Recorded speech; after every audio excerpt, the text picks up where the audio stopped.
This is Darkest of Days, and this is a very interesting game. I would classify this one as being flat out weird, but so weird that many of you watching may really enjoy it, while others will not like it at all. This is like an episode of Quantum Leap mixed with the Highlander TV show.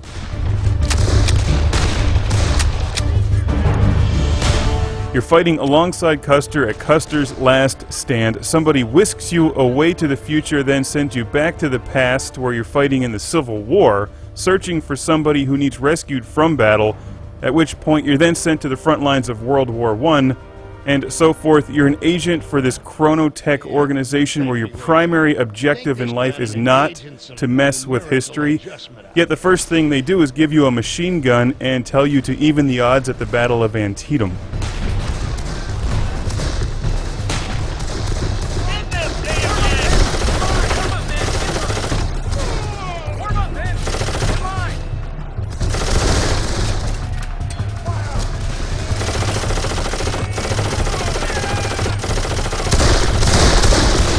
It's a fairly lengthy game, and you get sent to some other time periods as well. This is unlike any game I've ever played. From the storyline perspective, it is so interesting that I had to keep playing it, even though this game is full of so many technical problems that it seems hard to believe they didn't fix them all before releasing it. Many of you will be turned off by that. It is extremely jerky at times.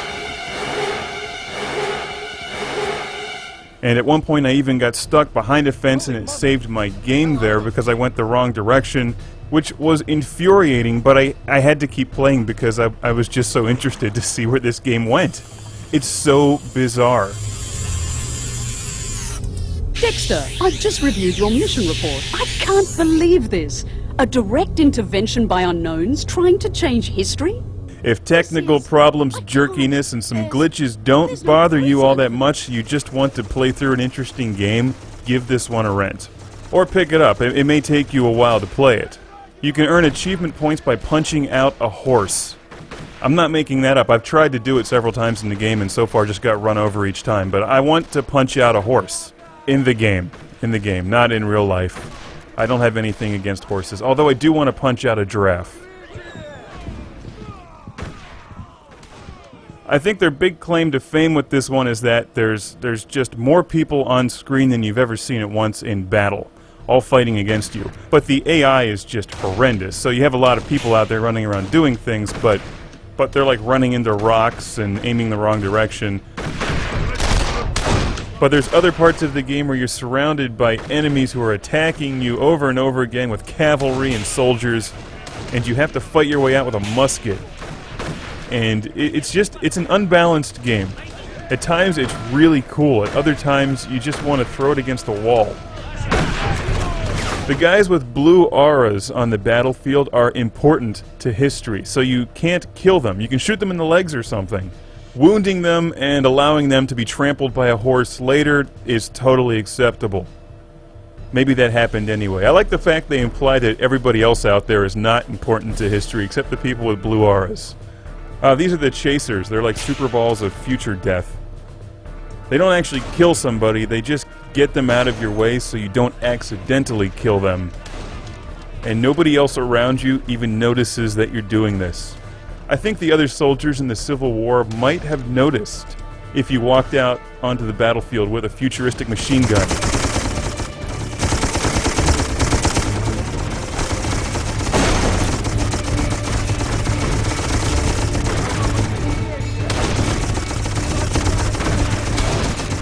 If you see a guy running around with a red aura, that's a really important guy that you're sent out to actually rescue from battle. If you thought the Highlander TV show was fun, I think you might get this game. If you're really turned off by glitchy games or just want to play multiplayer, which this does not have, then don't even bother playing this. But if you want to play a game that's really different and will challenge you at times and infuriate you at others, then check out Darkest of Days.